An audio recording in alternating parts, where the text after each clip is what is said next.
تعاوني ما بين شركة أسترازينيكا وقسم الصحة العامة.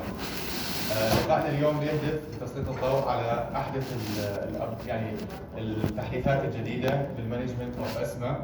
يتحدث إن شاء الله الدكتور ربيع المختار، وكذلك لاست أبديت عن السي او بي دي، وكذلك الأبديت بالجولز جايد لاين.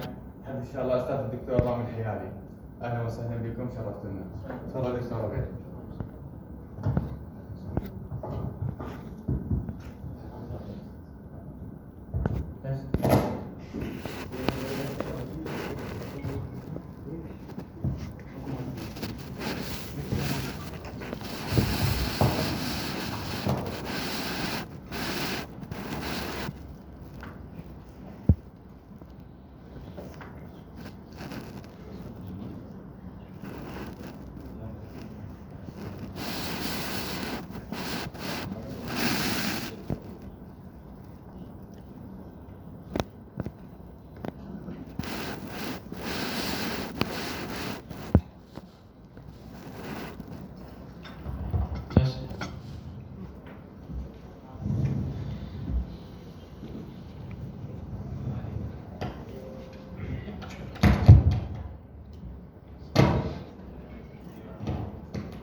So, good morning everybody, I'm Dr.Rabea'a Al Mokhtar, respiratory medicine, Baghdad Medical City. It's really my honor and pleasure in front of my professor, Dr. Amr, and in front of all of you today presenting very major topics in airway disease, which is bronchial asthma. Navigating asthma management challenges, shifting the paradigm in the asthma management. First of all, we need to know the burden of the disease worldwide. There are an estimated 339 million cases all over the world, and unfortunately till now there is half of these cases still suffering from yearly exacerbation.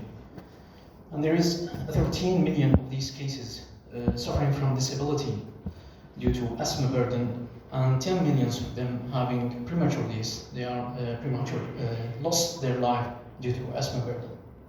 So we're talking of a significant number of cases all over the world. Economically speaking, the direct and indirect costs of the disease, there is a US estimate between 2008 and 2013, 3 billion losses due to lost the work and school, and nearly 30 billion due to asthma-related mortality, and 50 billion in healthcare system and medical cost. So we are talking about nearly 80 billions in 2013. So with these numbers and these economic burden, we need to improve or assess and adherence to evidence-based and improving the asthma control and reducing the exacerbation. Now, to start with, we should focus on a very golden statement that the asthma is a variable and fluctuating inflammatory disease.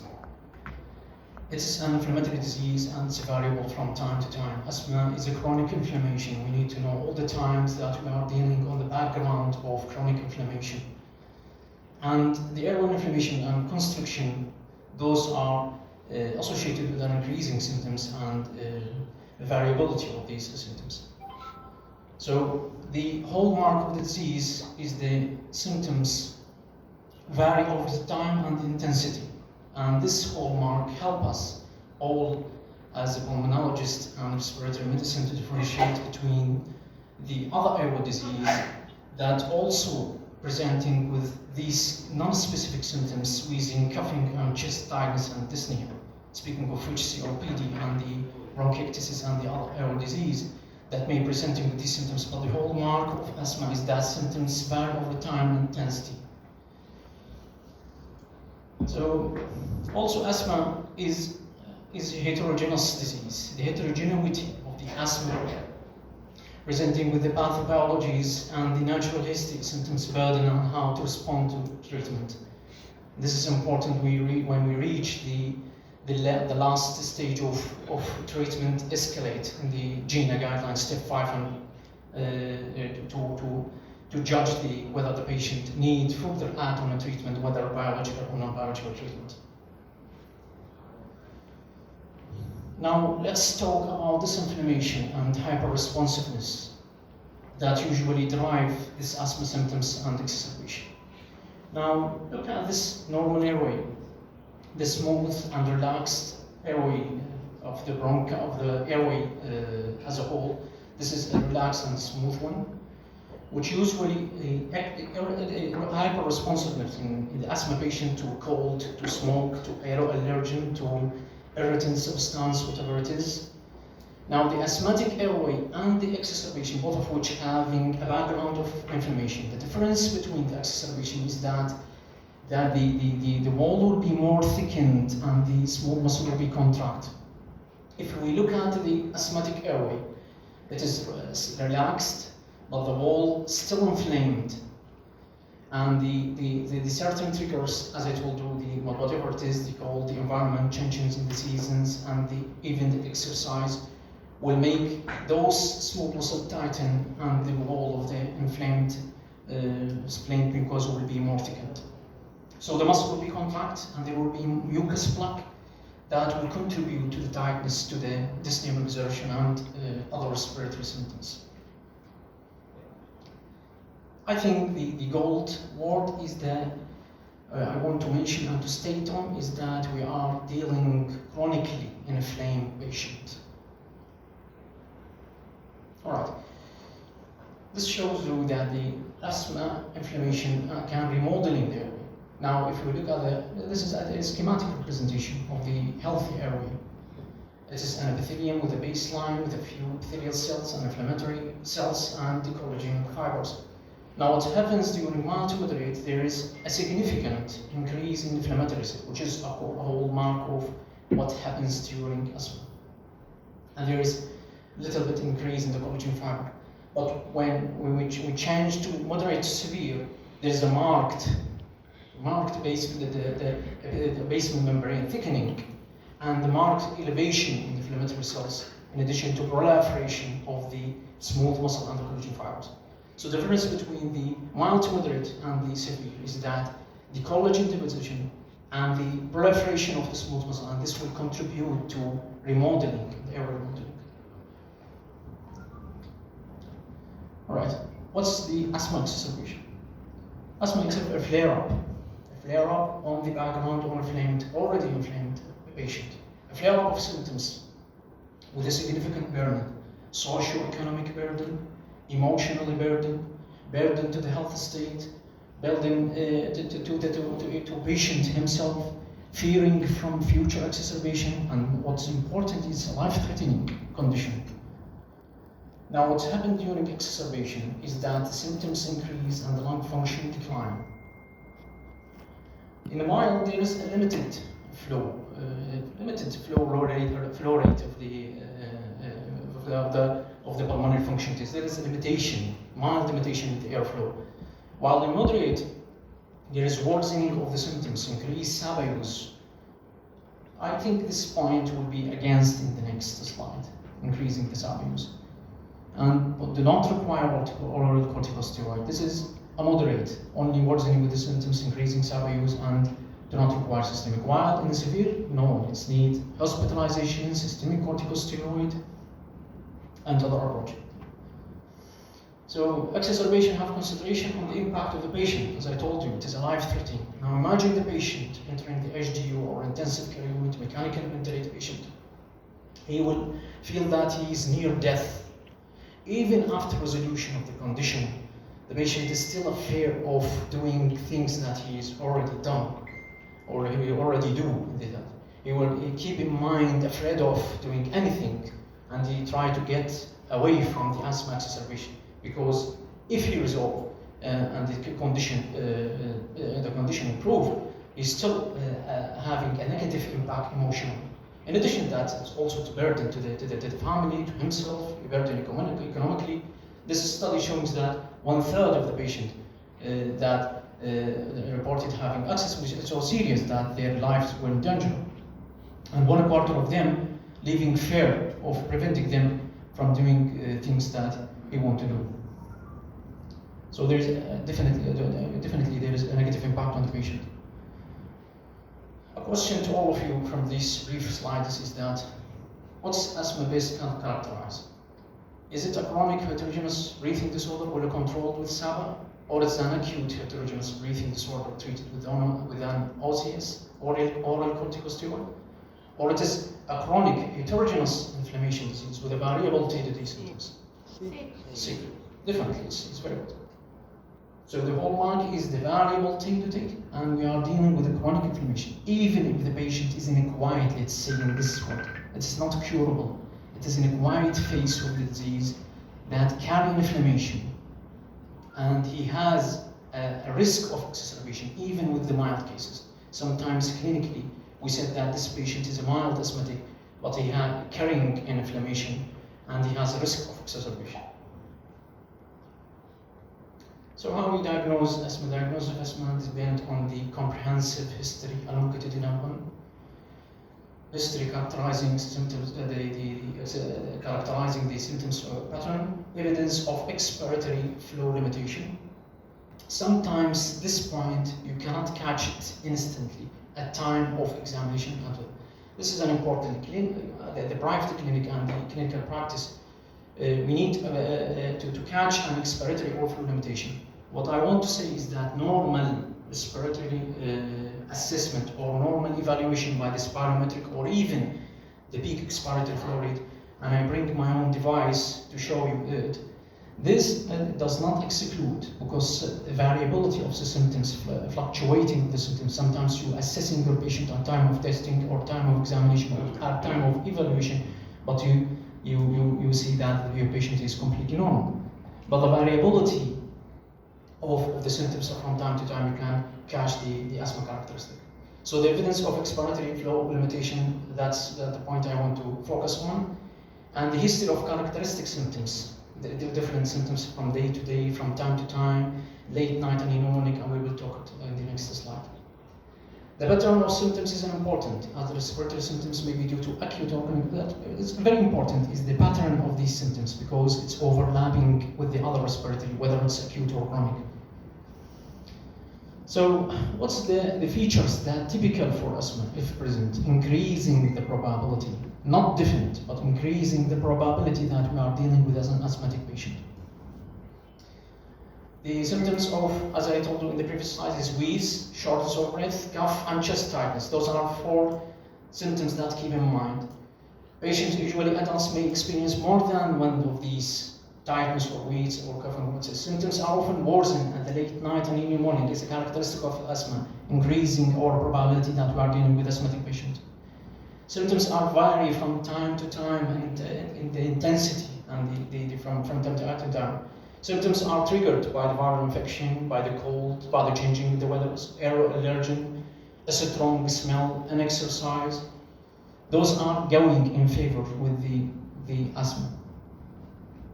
But the features that decreasing the probability of respiratory symptoms are isolated cough with no other symptoms. It is not excluding asthma. It is not excluding, but decreasing the probability of asthma. We need to combine these symptoms with what we have clinically, what we have in a detailed history, what we have in a clinical assessment. A chronic productive cough. And you focus on the chronic productive cough, because sometimes you have a patient with an acute exacerbation, whether due to bacterial infection, have a productive cough. This does not exclude this, but the chronic productivity of sputum, this is against this. An acute exacerbation, bacterial, maybe to community acquired pneumonia, bacterial one, productive of maybe visiting you for the first time with an exacerbation or infection, and this does not exclude the asthma. But the chronic, as I told you, no, it is against. Shortness of breath associated with dizziness, lightheadedness, tingling of the fingers. Chest pain, one of the things is that decreasing the probability that we are dealing with asthmatic patient. An exercise-induced asthma, nausea respiration may be due to inducible laryngeal obstruction.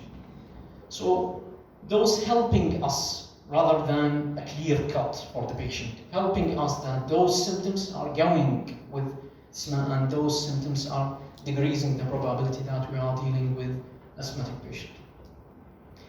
I think this slide will take some time to focus on. Let's look at the features. features wheezing, shortness of breath, and tiredness, as I told you, variable from time to time, or is it late night, early morning, often triggers by the, as I told you, triggers, appears and worsen the viral infection, whatever it is. Now, confirming of variable expiratory airflow limitation. Documented expiratory airflow. This should be documented for a patient. At time of testing, reduce in FEV1 and reducing the ratio. This is from this spirometric parameter, reduce compared with the lower limit. In the adults should be 80%, in the children should be 90%. So there should be an expiratory flow limitation.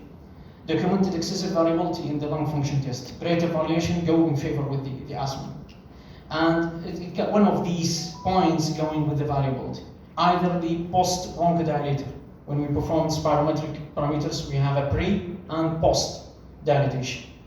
If we have a post dilatation increasing in FEV1 by 12% and 200, this is an important point. 12%, I learned from my professor, Dr. Rami, this, at 12% and 200, and I see it with my practice. Why do 200 cc? Because sometimes with a severe obstruction, let's say a half liter patient, a little bit change may exceed 12%, but the volume is not that more than 220 or 100 cc, if you understand me. A very severe reduction, if it is a small volume, half liter patient, a small changes of it may achieve 15%. I saw it myself with my patient, up to 15, up to 19. But when you look at the volume, pre and post, it will rather change, not more than maybe 100 cc or more than that. So the reversibility means that we should take the FEV1 at 12%, and the volume should be more than 200 cc. In children, also if it increase more than 15 and 400, it's giving you more confidence. But at least these parameters should be dependent on. For children, FEV more than 12%. Measure should be regarding the post dilatation. The measure should be after 15 minutes. You perform a pre-test, pre-dilatation. You nebulizing your patient with salbutamol 2.5 milligram with the normal saline. Completely nebulize the whole dose. You're waiting for 15 minutes minimum. If you don't have nebulization, you can use canister of salbutamol 200 microgram to buff, and waiting for this period for 15 minutes, and then you re-perform the procedure again for 15 minutes, either with the supplemental salbutamol or with the nebulization, whatever it is. And if the patient already on treatment, this is an important, he should withhold the treatment if it's taking SABA for 4 hours. If he's taking LABA of twice, let's say formoterol, withholding it for 24 hours for 1 day. And for the long-acting LABA, should be more than this, 1.5 day, more than 36 hours. Because if the patient is on the treatment, you may catch an obstructive, but you can't catch reversibility. You already take the treatment, if you understand me. Let's say moderate obstruction, and the patient stabilized with the inhalers that he already took. When you perform a pre and post, you will not catch a significant variability that you want to judge that your patient is suffering from asthmatic condition. So we need to withhold these treatment if medication history is very important. Excessive variability in twice, if we use a PEEF, a peak expiratory flow rate, if you saw it, it's only expiratory flow. If we catch twice daily, we can perform it over 2 weeks. If we catch variability more than 10% for the adult and more than 13% for the children, it's also an additional clue that we have variability in the airway. Significant increase in the lung function after, another clue, if we start a treatment and there is a significant increase in the lung function after 4 weeks of anti-inflammatory. Look at this anti-inflammatory that we will talk in the next slides. There is an increase in the FEV1 more than 12 and the volume more than 200 ml, or the PEEF increasing by 20%. A post-exercise challenge, many of our patients performing spirometry, and they are typically, in the historical point of view, going with asthma.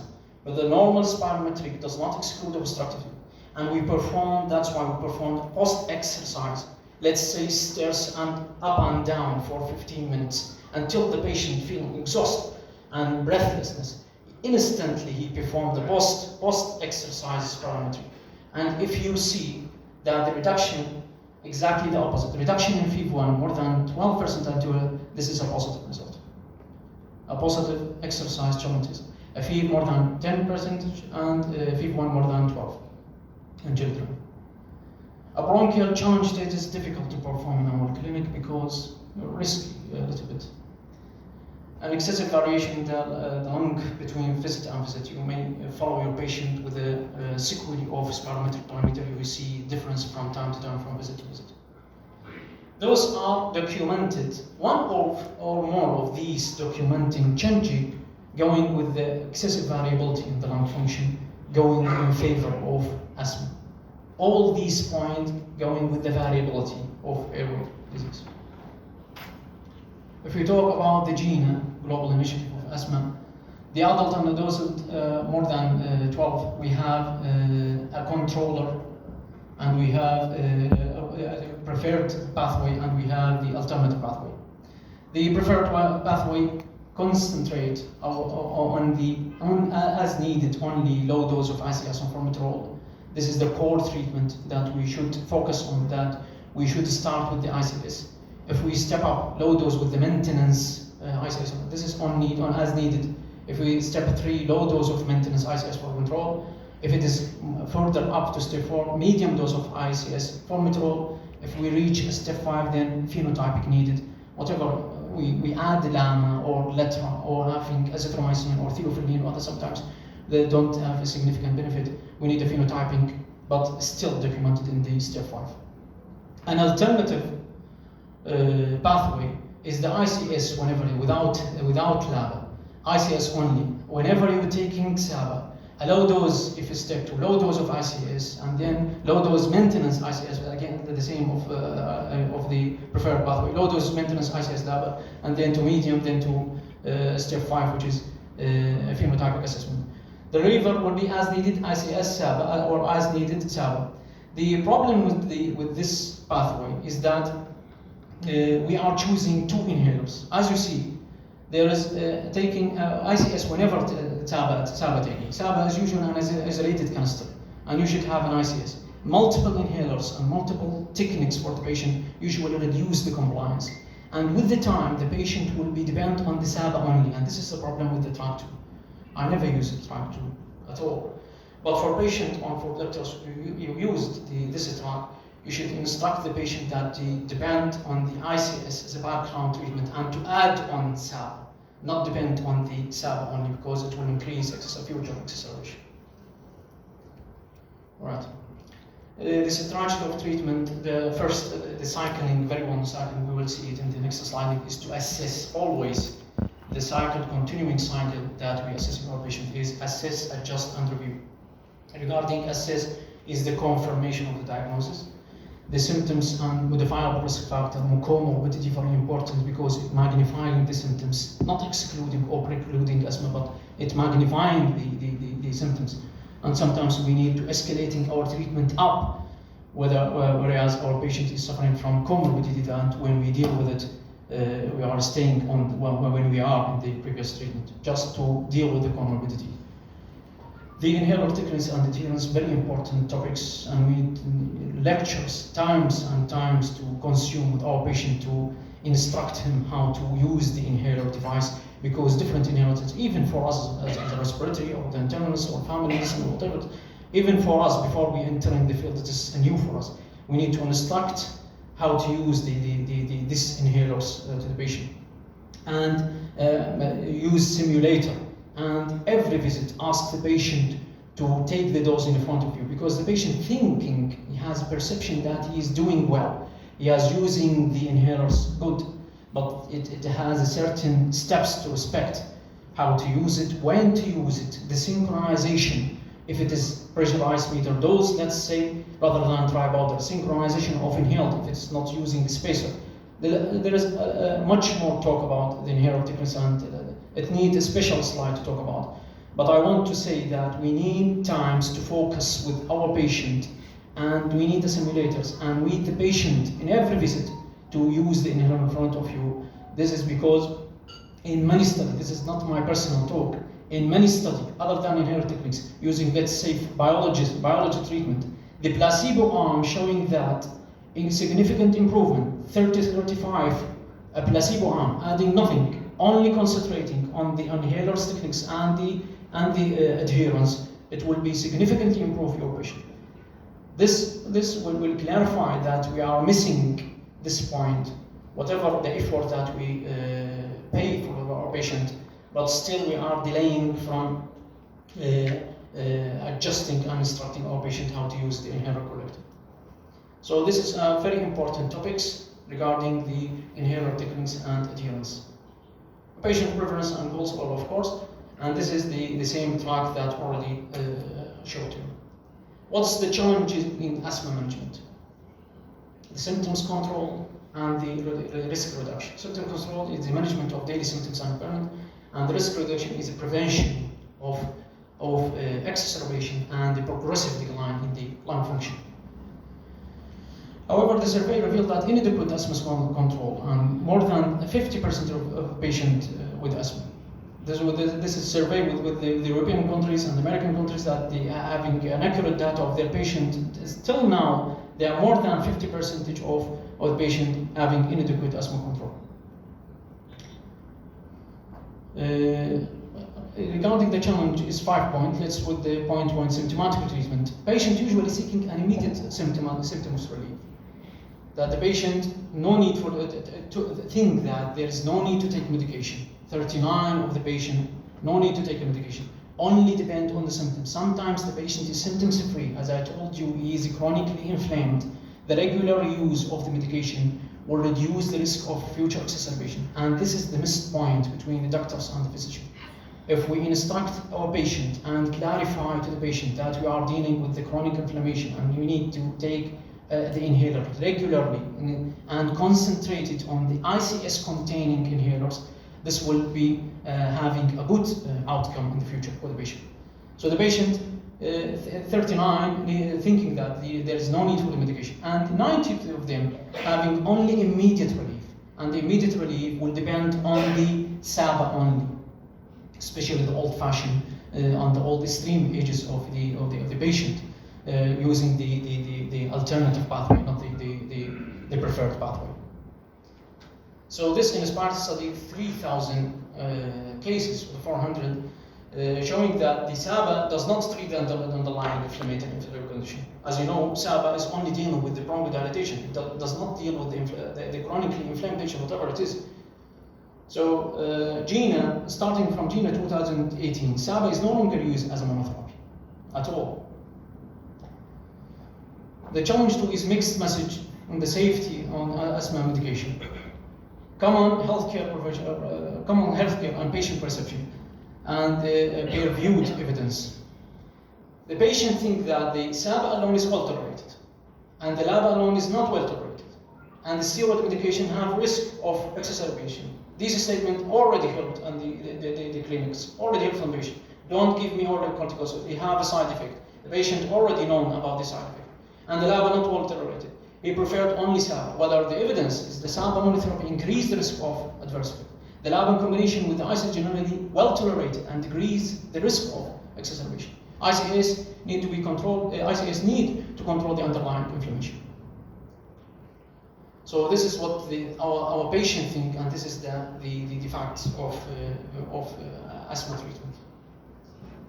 Suboptimal inhaler technique and device, we already talked about the inhaler technique. About 31 of the patient have correct technique, and 41 the patient acceptable. 31 patient are incorrect. In our locality, I think is that 10% as acceptable, 20% as acceptable, and 70% incorrect inhaler device in our locality. Suboptimal inhaler techniques need to inadequate delivery medication and poor disease control. Of course, if you have suboptimally using your device, whatever it is, whether it is a pressurized meter dose or a dry water, it will lead to suboptimal delivery and deposition of the drug, and there is no benefit from using it at all. May have only taken a side effect of its shortness of voice or repeated trial or whatever it is, and get away from the inhalers at all. It will not get the patient claim that it's increasing my cough, increasing my hoarseness of the voice, increasing my tightness. There is no benefit of, and seeking for alternative oral corticosteroid or whatever it is. So the focusing on the inherent techniques and how to use it is very important. Challenge for non-adherence to medication, overuse of asthma. More than 30% patients with asthma overusing their SAB medication. And this is a control study showing that if the patient going with 2 canister per year, 200 doses, if it is less than 200, it's well, it's acceptable. But if it is 3 to 5 canister per year and increasing 6 to 10 and even more, it will be proportionally increasing the exacerbation per years. So the more using the SABA will be directly proportional with more increasing the exacerbation rate per year. And this is another beautiful study showing that the SABA prescription and rate of exacerbation, showing that the same 1 to 2, there is no problem with that. If it is up to 5, there will 40% increase. If it is up to 9, there is 52 increase. If it is up to 12, there is a 78 increase. If it is more than 13, a double exacerbation if you are using the SABA only. SABA does not control underlying inflammation, of course. SABA, the problem with SABA is that it really don't deal with the pathophysiology of disease at all. It increases pro-inflammatory. The problem is that it is adaptogenic. It decreases the responsiveness of the receptor of the bronchus to the long-acting beta agonist. We'll show it in the next slide. Decreasing the beta receptor regulation, bronchoprotection, and bronchodilation all decrease when you use SABA. And increase hyper-responsiveness because increasing the pro-inflammatory marker, interleukin 6. And that's why the long-acting is contraindicated to use alone for the asthmatic patient. And I think this is the same for SABA. Airways hyperresponsiveness and allergic response and eosinophilic inflammation. This is what happens when you using the salbutamol alone. Decreasing the regulation, bronchoprotection, bronchodilation response, increasing responsiveness, increasing airway, allergic response, and eosinophilic inflammation. So the patient will drown with this vicious circle, and symptoms will be increased, and the increasing symptoms will increasing the need for the inhalers, and this will lead to further uncontrolled. It will only masking the condition what happened, but the inflammation is still flare up inside the body of the patient. This slide showing that the SABA increasing interleukin 6, the same as LABA, both of them. And this, as all we know, LABA alone is contraindicated to be used with the asthmatic patient. Also, LABA increasing brain-derived immunotrophic factor. While ICS decrease interleukin 6 and ICS LABA, ICS LABA, the brain-derived immunotrophic factor is unchanged and compared to using LABA only. So look at the difference between using ICS medication and the medication without ICS. You are increasing the pathophysiology of the disease. Over-reliance on beta-agonist therapy and underuse of ICS prevalence, the real-world evidence study, 64 of the adult patients reporting using beta-agonist raving during the previous month. During 1 month, there is a social media communication during this study performed during 1999 over the daytime variation symptoms or the nighttime awakening, chest tightness, cough, exercise induced, those parameters assessing the symptoms and showing that 46 of the patients using the beta agonist only SABA and only 32 of the using ICS. See, with all severity of the disease, with the mild intermittent, mild persistent, moderate persistent, and even the severe. Look, even the severe cases and the moderate persistent cases, they are using the canisters of SABA more frequently, up to 3/4 of the patient using the SABA only, while a small percentage of them using ICS. Challenge for non-adherence to medication. ICS non-adherence. 73 of the patients do not take their control on medication. And the showing the adherence to ICS, if it is more than 76, well good. If it is less than 75, it will increase in exacerbation. 75, if it's less than 50, it's down to 25, all increase in the exacerbation. If it is more than 75, that's showing that it's a significant improvement and lesser degree of exacerbation. One study to 200, nearly 300 patients, approximately 24 of them having exacerbation were linked to ICS nanodemons. So the lesser you use using the ICS, the more you have exacerbation and suffering from symptoms. This inhaled corticosteroid reducing inflammation, it's quite opposite to what happens during SABA. It's reducing the inflammatory cell, decreasing production of cytokines and chemokines, decreasing the mucus production, and increasing the expression of beta receptors. It's exactly opposite what happens during using SABA. Asthma is a chronic inflammatory variable disease with day-to-day variability of the symptoms. The symptoms, look at what happens. The symptoms increase from day to day and from week to week, and this variability make the patient take more canisters and inhalers as a reliever. Increasing symptoms during exacerbation, the lung function will be declined. There will be more increasing taking canisters without affecting this canister, only improving the symptoms. The lung function is still worsening and decline. And the inflammation, look at the line of the inflammation, is still inflamed, still in the higher level. And we are losing two things. A chronically inflamed patient is still present, and we are losing the lung, progressively declined. And if it is persistent, it will lead to remodeling of the airway, lead to persistent airway limitation. While also sometimes we're using oral corticosteroid, this will add another serious side effect, a long-term side effect to the patient. Whereas if you're using as an ICS level, look what happens to the lung function.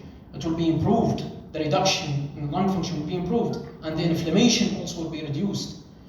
So this is what we gain when we use the improvement in the lung function and the decreasing in the inflammation. So this is the difference between using SABA alone from using ICS level. Anti-inflammatory treatment both and cause and consequences. Challenge 5, the patient perception of control. We have very important that the patient perception, have a perception that he is good well and he don't need further treatment. In a controlled study, realized study showing that 88,000 of the cases aging between 18 and 50 from 11 European countries showed that if we survey our patient with the daytime symptoms, night awakening, chest tightness, exercise-induced bronchoconstriction, whatever it is, special parameters of the patient, the GINA controlled, showing that the 79 of the patient controlled, the GINA partly controlled, showing that 85 of the patient controlled, GINA uncontrolled, look at this, uncontrolled, whereas patient 84 of them feeling controlled. So the patient perception of the disease is different from the way that the physician look at the disease. There will be a consistently overstimulation of the level of asthmatic control. Perception of the control between the patient and the physician. A 60% asthma symptoms are not consistent. This is a physician view. 47, minimally impact on the life. 35, not attack, reduce and 88, minimal nocturnal symptoms. 15, minimal no need for medical intervention. And only 9% exacerbation can be controlled. Whereas patient perception is that asthma control with the medical only 88 to 28 of the cases. No attack or reduced only 16. Minimal impact on normal activity only 14. Think of their asthma is well controlled only 10. So there is difference between the way that the patient, the physician look at the disease from the patient. This is the same slide. Is that 60% asthma symptoms are minimal consistent, while the patient perception is symptoms are not consistent, only 10%. So a huge difference, 60% and 10%. How can we address this challenging? What we mean is the symptomatic treatment, mixed safety, suboptimal inhaler device, inappropriate medication, differing perception control, and effective communication with the patient, with even a repeated visit, good communication with the patient using social media, every visit focusing on the correctable, modifiable risk factor, the comorbidity, instruct the patient about the modifiable risk factor, the lifestyle, avoidance of the allergen, or whatever it is, all these optimizing the action, the asthma action plan. Symptoms control and the risk reduction, as we told you in the previous slide, We are usually using this continuing cycle of assessing, as I told you, confirmation of the diagnosis of diagnosis if necessary. If you have a question about the diagnosis and you need to confirm it, symptoms control of modifiable risk factor, the comorbidity, very important to look at, the obstructive sleep apnea, the rhinosinusitis, bronchitis, the obesity, mechanical obstruction, all the other comorbidity that maybe coexist with the asthma, magnifying the symptoms, and you think, and the patient think that you need to increase the dose, whereas dealing with these comorbidities may only fix the patient without increasing or escalating of the treatment. Inhaler techniques and adherence, very important. Patient call-on preference. Regarding the adjustment treatment of the modifiable risk factor, as I told you, and reviewing always the symptoms, the exacerbation, the side effect of medication, patient preference and goals, patient satisfaction, the lung function evaluation from time to time. It's quite important. At least 6 months per year, twice a year, to evaluate the response of treatment, and if there is a hidden decline in the lung function or coexistent ocular disease, and we found it with the patient despite optimizing the medical treatment and historically and clinically evaluated well thoroughly, the patient there is a progressive decline that may necessitate more investigation, like an chest X-ray or a HRCT of the patient, and another a more advanced pulmonary function test evaluation. I mean the lung volume and the diffusion capacity, or whatever it is, whenever you question your diagnosis. All right, GINA Global Strategy 2018, 2 main points. No recommendation for SABA only at all, despite it is in the alternative pathway, but do not use it at all as a single inhaler. Always use it with the ICS if you use this alternative pathway, but we are focusing on the preferred pathway, which is focusing on the ICS LABA from the start as needed, and then low dose of maintenance and relieving therapy, and then to medium to high, reaching up to 5 steps. And I think at that time need to refer for a specialist, respiratory specialist, for phenotyping. And using of inhaled electricity or ICS at any stages. This is 2018 Global Initiative Strategies. As needed ICS low dose formoterol from 2018. The SABA as a monotherapy completely abolished. Low dose, as I told you, medium dose, and escalating up to step 5. The 2023, there is the same as needed low dose formoterol, maintenance as a reliever. When we use MR therapy, maintenance and reliever to be used as needed, whenever the patient need, up to 12 doses per day. Low dose maintenance, escalating to medium dose, to step 5, adding LAMA and Letra, adding azithromycin, theophylline, clinical phenotypic assessment to your patient. The alternative pathway, as needed, short-acting beta agonist, but should be with the low-dose ICS whenever you're using SABA. Optimizing routine practicing, I think we having only 2 last slides. The provision of the basic of the asthma. In this study in the UK, a survey found that 3 out of 5 suboptimally have not received basic asthma control. Basic asthma control, we mean inhaler techniques, annual asthma review, asthma action plan. This is a basic asthma care. In the UK, this is study showing that 3 out of 5 do not achieving the basic asthma care.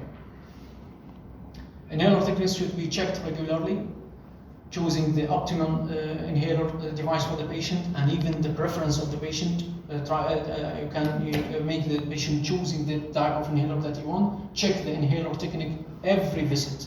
Check the inhaler techniques, correct if there is any correctable thing regarding the technique how to use, and confirm technique of each prescription inhaler should be available. This is an interventional review, systemic review of 39 inhaler intervention, that intervention type and intervention time, the type of intervention, the time, the setting, and the device, and the follow-up, all these implicating in improvement. This is like an action plan, showing that the intervention type and the time and the setting and the device and follow-up information, all improving the outcome, all improving the patient how to deal with their medication. And thank you very much for your time and attention. Thank you very much.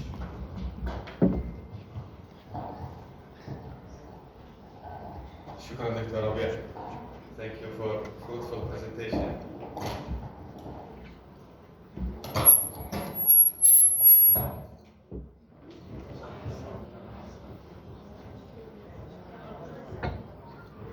حضورنا الكريم ان شاء الله الاسئله تكون بعد محاضره الاستاذ الدكتور رامي الحياري. الان دكتور رامي, the floor is yours for the presentation.